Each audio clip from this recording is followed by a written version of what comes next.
আরে আমাদের আমি চাঁপাইনবাবগঞ্জে গেছিলাম, চাঁপাইনবাবগঞ্জ থেকে আসতেছি, পাশের মুসল্লি আমাকে বলতেছে যে হুজুর আমাদের গতকালকে বিরাট বক্তা আসছিল, সেই বক্তার আপ্যায়নের দায়িত্ব আমি নিয়েছিলাম। উনি আমার বাসায় আসর মাগরিব এশা 3 ওয়াক্ত থাকলো, 1 ওয়াক্ত নামাজও পড়ে নাই, অথচ নাকি 22,000 হাদিসের হাফেজ। আমার পাশের মুসল্লি, পাশের সিটে বসা, বলছে আমি তার দায়িত্ব নিয়েছিলাম, তার আমার বাড়িতে নিয়েছিলাম এবং রকমেরই খানা তৈরি করেছি এই বক্তাকে খাওয়াবার জন্য, অথচ এবং সে দাবিও করতো 22,000 হাদিসের নাকি হাফেজ। অনেকে হয়তো চিনে ফেলছেন। হ্যাঁ, উনি যদি ওয়াজ করে স্টেজে উঠে, আপনি মনে করবেন যে চিড়িয়াখানায় এসে গেলেন, বানর খেলা শুরু হয়ে গেছে, পুরা বানর খেলা। আপনার বানর খেলা দেখার তৃপ্তি মিটে যাবে এই হুজুরকে দেখলে। 22,000 নাকি 22,000 হাদিসের হাফেজ। ইন্না লিল্লাহি ওয়া ইন্না ইলাইহি রাজিউন। বেনামাজি 22,000 হাদিসের বক্তা বেনামাজি। সাক্ষী হলো সেই ব্যক্তি যে ব্যক্তি এই সারাদিন তাকে রেখেছে বাড়িতে, 1 ওয়াক্ত নামাজও পড়ে না। শুনলেন না আমার কাছে? মাইজ ভান্ডারের পীর 1 ওয়াক্ত নামাজও পড়ে না, সাক্ষী আমার কাছে আছে। যেহেতু আমি বেনামাজি বিষয়ে একটা গবেষণা করছি, এইগুলো আমার কাছে আসছে। আপনাদের দিনাজপুরের এক হুজুর আমাকে বললো যে আমি তো অ্যাডভোকেট ছিলাম, দেখলাম অ্যাডভোকেটগিরি করলে তো সচ্চা মিথ্যা বলতে হয়, সত্য মিথ্যা, ন্যায়কে অন্যায়, অন্যায়কে ন্যায় করতে হয়, এই পেশাটা বাদ দিলাম। বাদ দিয়ে মাদ্রাসার হুজুর হয়েছে, মাদ্রাসাতে শিক্ষকতা করে। বলছে মাদ্রাসার প্রিন্সিপাল নামাজ পড়ে না। এইগুলো কাহিনী আছে। এমনি কি 98% বেনামাজি হইল নাকি? 99% হুজুর বেনামাজি বানাইতেছে। আপনি যা জিজ্ঞেস করেন, এই কি বললাম, দেওবন্দের হুজুর। তাহলে তার ধর্মীয় জীবনে এটা ক্ষতি না? তার জন্য দোয়া করা যাবে না, তার জানাজা? আপনি জানাজাটা বন্ধ করলে তো অনেক নামাজি বাড়বে আপনার এলাকায়। এইসব গাদ্দার ইমামদেরকে আপনি জানিয়ে দেন, এদের ইমামদেরকে জানতে হবে, এই বইটা পড়তে হবে। এই অজ্ঞতা নিয়ে আপনি ইমামতি করতে পারেন না, খুতবা দিতে পারেন না, আপনার জানা দরকার। এই মসজিদের আসল কাজই তো হলো সালাত কায়েম করা না? আপনি কিসের সালাত কায়েম করলেন?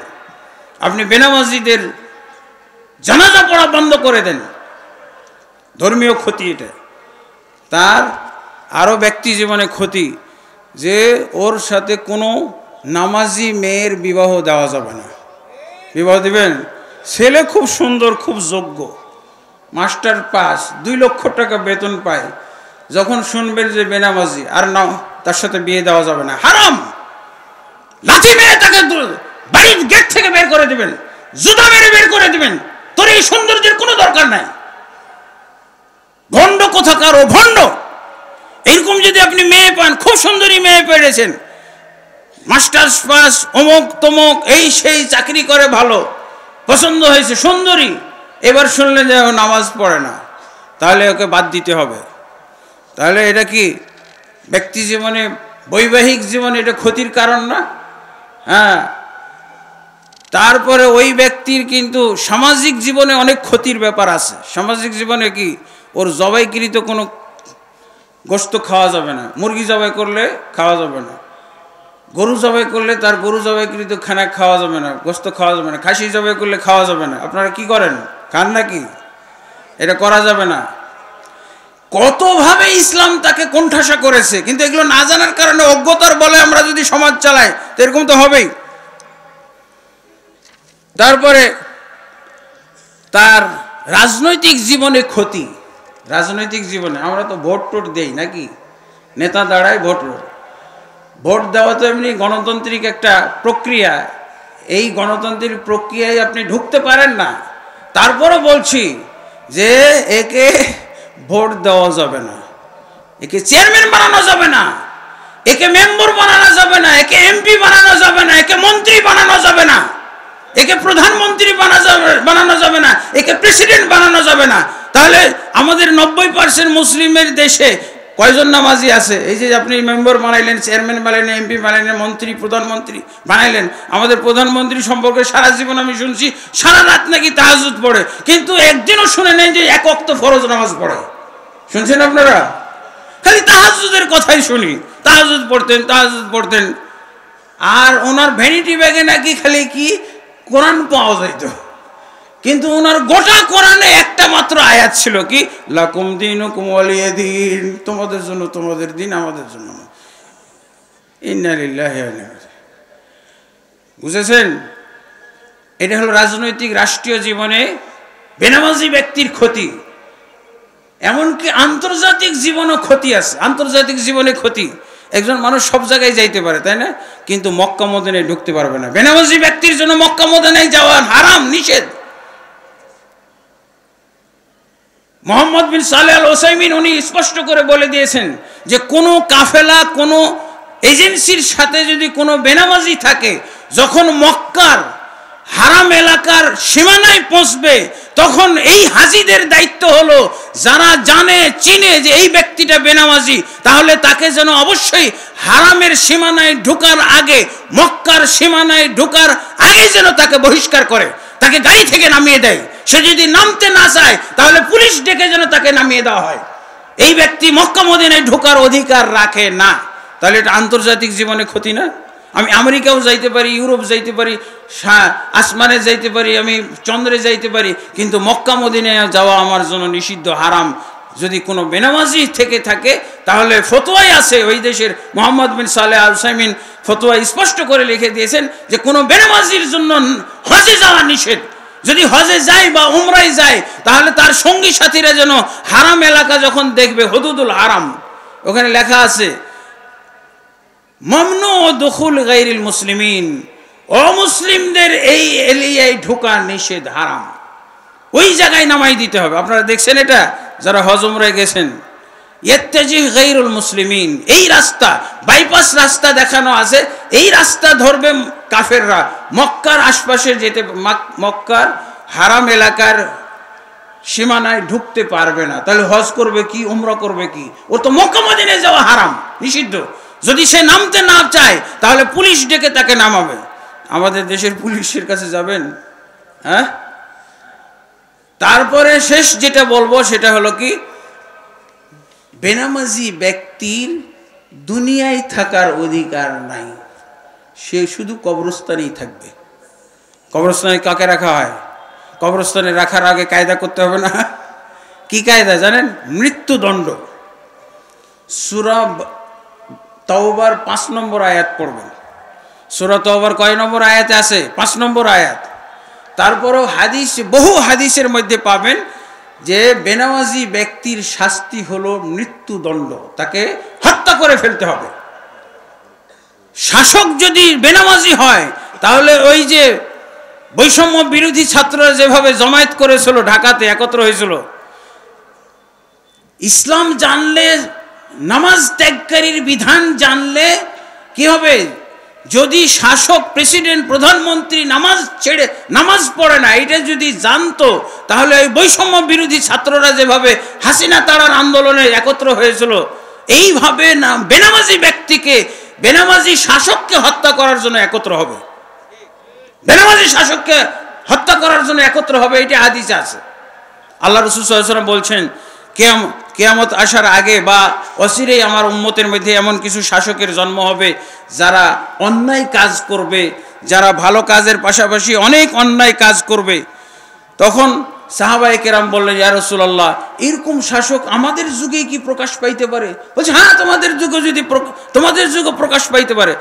সাহাবায়ে কেরাম বললেন, ইয়া রাসূলুল্লাহ, আফালা নুকাতিলুহুম বিসসাইফ আফালা নুনাবিযুহুম বিসসাইফ, ইয়া রাসূলুল্লাহ, এরকম শাসক পাইলে তো আমরা তাদেরকে তলোয়ার দিয়ে খতম করে ফেলবো, হত্যা করে ফেলবো। আল্লাহ রাসূল সাল্লাল্লাহু আলাইহি ওয়াসাল্লাম বললেন, লা মা সাল্লু, না, ততক্ষণ পর্যন্ত যত অন্যায় কাজই করুক না কেন, ততক্ষণ পর্যন্ত তাদেরকে হত্যা করবা না, যতক্ষণ পর্যন্ত তারা সালাত পড়ে।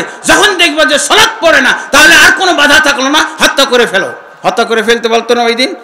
যদি শেখ হাসিনা পালিয়ে না যাইতো, তাহলে আর 5 মিনিট যদি দেরি করতো, তাহলে কি অবস্থাটা হইতো? তার হয়তো একটা চুলও খুঁজে পাওয়া যেত না, পাওয়া যেত? এরকম হইতে হবে।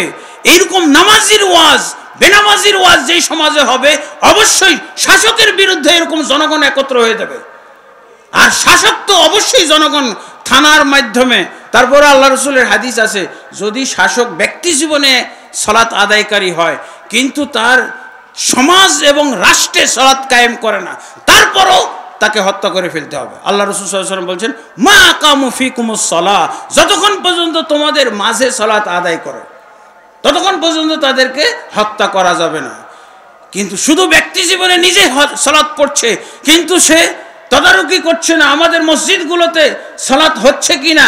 থানাকে বলে দেয় নাই, থানাকে বলা নাই, ওসিকে বলে দেওয়া নাই, পুলিশ দারোগাকে বলে দেওয়া নাই, বলছে না, আইন পাশ করছে না যে এই থানার আওতায় যত মসজিদ আছে তোমরা এই পুলিশরা ওসিরা তোমরা তদারকি করবে, যারা সালাত পড়ে না তাদেরকে গ্রেফতার করবে।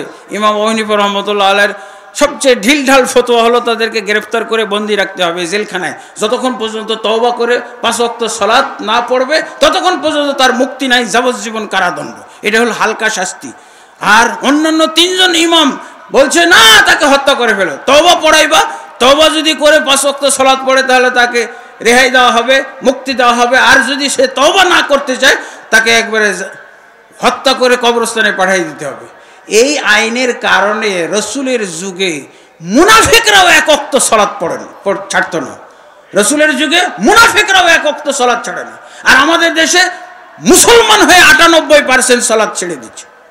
কেন হলো? অজ্ঞতার কারণে।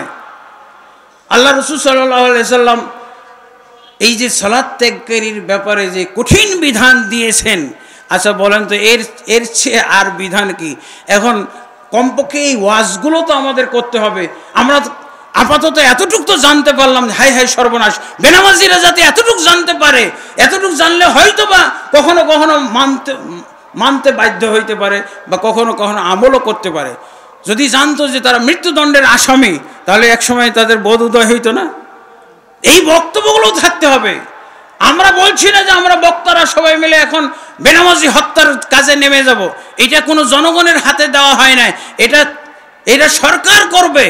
রাসূলুল্লাহ সাল্লাল্লাহু আলাইহি ওয়াসাল্লাম, এক হুজুর আমাকে এসে বিশাল প্রশ্ন করে বসলো, হুজুর আপনি যে এত বড় ওয়াজ করলেন, একটা তাহলে দলিল দিয়ে যান, আল্লাহ রাসূল কোন সালাত ত্যাগকারীকে হত্যা করছিল? একজন সালাত ত্যাগকারীকে আল্লাহ রাসূল হত্যা করছিল, এরকম একটা আপনি দলিল দিয়ে যান। আমি যে এই বেটা, রসুলের যুগে সালাত ত্যাগকারীর কল্পনা করলি কিভাবে? মৃত্যুদণ্ডের কথা শুনে তো মুনাফিকরাও 1 ওয়াক্ত সালাতও ছাড়তো না। এবং নামাজি হওয়া সত্ত্বেও তাদেরকে সূরা মাউনের মধ্যে কি বলা হয়েছে? ফাওয়াইলুল লিল মুসাল্লিন, ধ্বংস হলো সেই মুসল্লিদের জন্য যারা সালাত থেকে গাফেল, সালাতের মধ্যে গাফেল থাকে। মুনাফিকও 1 ওয়াক্ত সালাত ছাড়তো না। তা আল্লাহ রাসূল নাম বেনামাজি তো পাই নাই, তো হত্যা করবে কি? হত্যা করবে কি? রসুলের যুগে কোনো বেনামাজিই ছিল না, মুনাফিকও ছিল না। মুনাফিক চিন্তা করলো, হায় হায়, এত টাকা পয়সার মালিক হইলাম, এত গাড়ি বাড়ি আমার, যদি নামাজটা না পড়ি তো মুহাম্মদ সাল্লাল্লাহু আলাইহি ওয়াসাল্লাম এবং তার সাহাবীরা তো আমাকে হত্যা করে কবরস্থানে পাঠাবে। তাও কবরস্থানে গিয়েও শান্তি আছে নাকি? আপনার কবরস্থান, মুসলমানের কবরস্থানে আপনাকে দাফন করা হবে না, আপনার জন্য আলাদা শ্মশানে বা হিন্দু বৌদ্ধ খ্রিস্টানদের কবরস্থানে আপনাকে কবরস্থ করা হবে। মুসলমানদের কবরে আপনাকে হত্যা করার পর যে কোনো মুসলমানের কবরে দেওয়া হবে তা না। আর কোনো বেনামাজি ব্যক্তির কোনো নামাজি ব্যক্তি সালাত পড়তে পারবে না।